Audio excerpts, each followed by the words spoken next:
heard and listened to. And so this is Lisane Basquiat.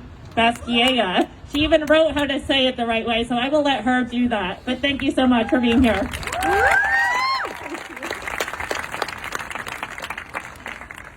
That's a tall order. My name is Lisane Basquiat. I grew up in Brooklyn. Woo! Is somebody from Brooklyn here? BK. What? Okay. I grew up in Brooklyn, and I grew up in a part of this country where, as a black woman, it's just so beautiful to see black people walk around me. Beautiful black people, beautiful black women, beautiful black men. It's a place that is filled with the soul of this world, And I also grew up in an upper middle class area. I'm the daughter of a Haitian father and a Puerto Rican mother. And as a first generation in this country, we were taught that if you get your education, white collar preferably, and do the right thing and follow the law and behave well, that everything in your life would be okay, and that me, could achieve the American dream. So, having been born in the 60s, amidst a lot of things that were going on, I really believed that. And I stepped into the world with that belief system, that as long as I was okay, that everything would be okay. And then went out into the world and realized that the color of my skin matters, that it really mattered to people. And that was a little bit shocking to me, because for some reason I believed that I had the ability to kind of step away from that and not have to experience it. And it was kind of shocking and humbling, to be honest with you, because I was like, I'm upper middle class, and my stepmom is, English, and, a white English woman, and, I live in a very diverse place, and so I was okay. I moved here to San Diego 8 years ago in 2012, and I love San Diego. It is probably one of the most beautiful places in this country. Seriously. And the environment that we live in and the people that are here shocked me, that in an area that lacks diversity to the extent that we do, that it is still such a beautiful, beautiful place. And I feel so proud and happy that today, on Juneteenth, that we can all celebrate together a very, very important step and milestone in debunking or detangling some of the complexity and some of the problems that have created the situations that we're experiencing today. I'm so proud. I'm so proud, and I'm so happy. And if you had told me on March 1st, first of all, if you told me on March 1st that we'd be here today, I'd be like, what are you talking about? Okay? But the fact that we're here today and that we are having these conversations, and the number of conversations that I've had with people who are not of color, who have genuinely stepped forward finally to say, okay, I know this is going on, I kind of knew, and I'm ready to listen. I'm ready to see, I'm ready to hear. Please tell me.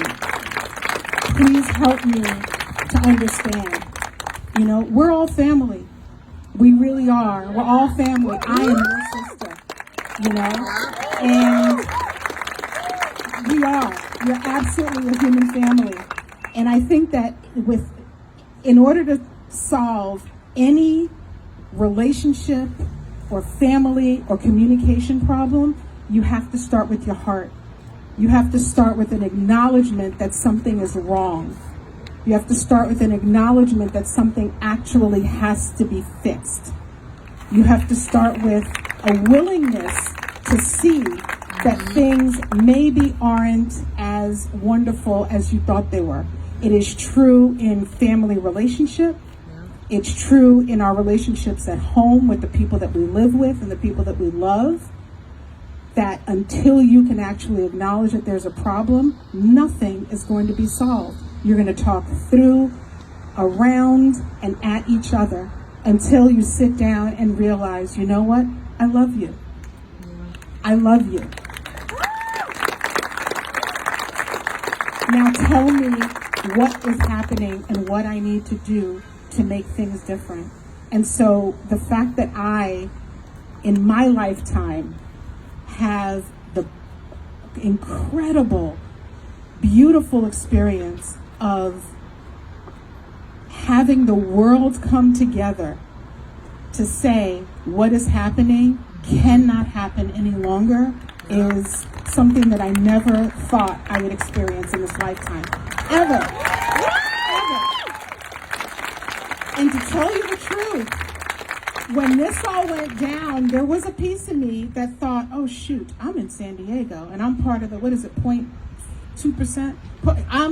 Is this going to be okay? You know, I feel good here. You know, I'm a business owner here in San Diego, and I have a huge, beautiful community here in San Diego, and I still felt like, oh crap, and am I going to be okay here?